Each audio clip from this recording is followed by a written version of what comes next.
Hello friends. आज की meeting में कार्ड को लेकर भी चर्चा की गई थी क्योंकि कोई भी ट्रांजेक्शन करना हो, चाहे बैंक का हो या फिर वो कनेक्ट परचेज करने से लेकर के हो, कोई भी अगर ट्रांजेक्शन करना होता है तो एक कार्ड की ज़रूरत पड़ती है। बैंक अकाउंट और कार्ड, ये दोनों ज़रूरत पड़ती है। तो बैंक अकाउंट सभी का होता है, बैंक अकाउंट के थ्रू ही आपको कार्ड अवेलेबल कराया जाता है बैंक का। चाहे ये एसबीआई बैंक का हो, चाहे बैंक ऑफ बड़ौदा बैंक का हो, चाहे बहुत सारे बैंक है, यूनियन बैंक का हो, बहुत सारे बैंक हैं। किसी भी बैंक का कार्ड आप यूज कर सकते हैं। बट रही बात वो करेंट परचेज़ करने के लिए बहुत सारे ऐसे कार्ड हैं जो वर्क नहीं करते हैं या फिर वो अलाउ नहीं होता, कह सकते हैं कि ऑथराइज़ नहीं होता है। बट आपको पता होना चाहिए कि कौन-कौन से कार्ड हैं, कौन-कौन सा अगर कार्ड हम लेते हैं, तो हमारा जो ट्रांज़ैक्शन सक्सेसफुल हो सकता है, कोई प्रॉब्लम नहीं आएगी।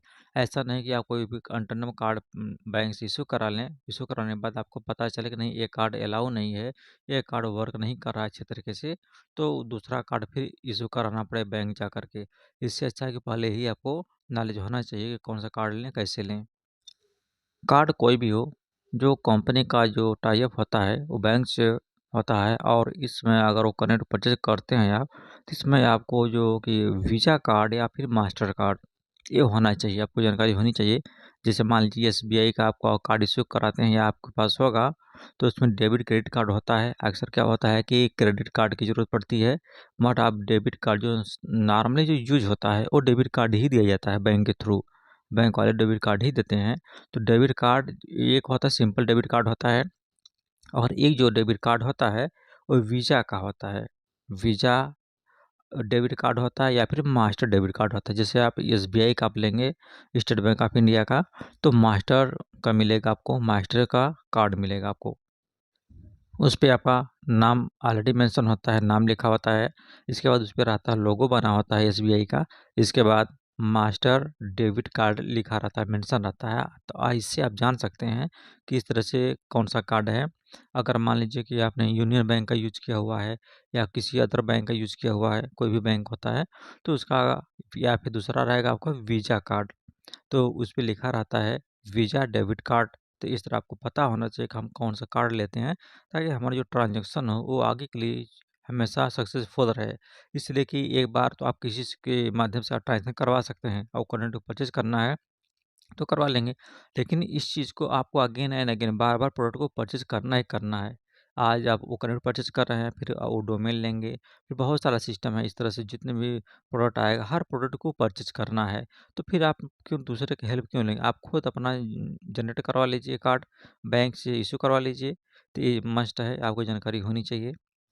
ये रही बात कार्ड की। कार्ड के अलावा भी बहुत सारे ऑप्शन आने वाले हैं। जैसे आपका क्या है, ये रुपे कार्ड है, रुपे कार्ड भी जल्द ही आने वाला है भारत में, पूरे भारत में वर्क करेगा ये। तो ये कंपनी जल्द ही लॉन्च करने जा रही है कि रुपे कार्ड को भी एथोराइज़ेशन मिल जाएगा, ताकि आप रुपे कार्ड के थ्रू भी अपना ट्रांज़ैक्शन बहुत ही ईज़िली कर सकते हैं। अगर मल्टीपल ऑप्शन मिलता है, तो ये ज़्यादा बेटर होगा, इसलिए कि सभी के लिए थोड़ा रिलायबल होगा, हर कोई आसानी से कर सकता है। क्योंकि कार्ड सभी के पास होता है तो ज़्यादा दौड़-भाग नहीं करनी पड़ेगी और जो लोग नए हैं वो ऑलरेडी जानकारी लेकर के वही कार्ड बैंक से इश्यू कराएँगे। रुपे कार्ड जल्द ही कह सकते हैं कि आपको जनवरी या फरवरी जो है ना इसी 2 महीने में आपका रुपे कार्ड भी ट्रांज़ैक्शन के लिए आपको मिल सकता है। तो इससे जो है आप ट्रांज़ैक्शन इन फ्यूचर में कर सकते हैं। और नेक्स्ट अपडेट है ट्रांज़ैक्शन को लेकर के आपका यूपीआई। जैसे यूपीआई चलता है, अभी इस पे वर्क चल रहा है कि यूपीआई जैसे आपने कुछ महीने पहले सुना होगा तो यूपीआई आने वाला है।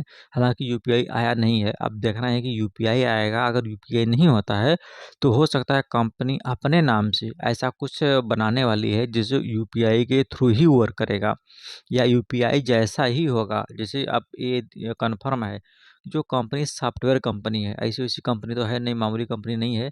जब सॉफ्टवेयर कंपनी है तो आपके माइंड में एक चीज़ होना चाहिए कि कंपनी का ए टू जेड अगर कोई भी प्रोडक्ट है, अगर आप किसी दूसरे के थ्रू अपर वर्क कर रहे हैं या कंपनी करवा रही है, तो कुछ समय के लिए ही ऐसा है। कुछ समय के बाद आप देखेंगे, चाहे 2 महीने, 4 महीने, 6 महीने, 1 साल हो सकता है, जब भी होगा, लेकिन सारा सिस्टम कंपनी खुद खुद हैंडल करने वाली है। तो इस तरह यूपीआई आ सकता है, बट आपको ये भी पता होना चाहिए कि यूपीआई आ सकता है, लेकिन पॉसिबिलिटी ज़्यादा है कि ऑन पैसिव का कुछ ऐसा बनेगा जो यूपीआई के जैसा ही होगा।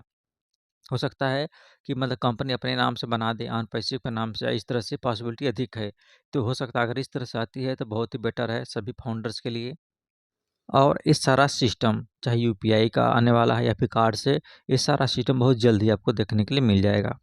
इस तरह से आप देख रहे हैं कंपनी धीरे-धीरे स्टेप बाय स्टेप आगे बढ़ रही है। अब इसका लास्ट स्टेज चल रहा है। अभी तो सब कुछ मेंटेन किया जा रहा था, सब कुछ मेंटेन हो चुका है। अब रह गया कस्टमर डिस्ट्रीब्यूशन का लिए।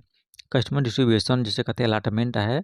फाउंडर के नीचे कितने कस्टमर कब अलॉटमेंट करने हैं, कब डिस्ट्रीब्यूट करने हैं, कैसे होगा, इस सिस्टम पे वर्क चल रहा है। काफ़ी कंप्लीट भी हो चुका है और जल्द से जल्द ये आपको बैक ऑफिस में इन्फॉर्मेशन प्राप्त हो जाएगी, आपको देखने को मिलेगा। और जितने भी फाउंडर्स हैं उन सभी के नीचे 1, 2 या हो सकता है जितने भी अधिक से अधिक हो सकता है फाउंडर के नीचे क्लाइंट मिल सकते हैं या फिर कस्टमर उनको देखने के लिए मिल सकते हैं। आई होप सभी फाउंडर विश करते होंगे कि जल्द से जल्द उनकी इनकम स्टार्ट हो सके, ताकि उनका जो खर्चा है वो रुक सके और अधिक से अधिक अर्निंग उनकी जनरेट हो सके प्रोडक्ट के थ्रू। Thank you.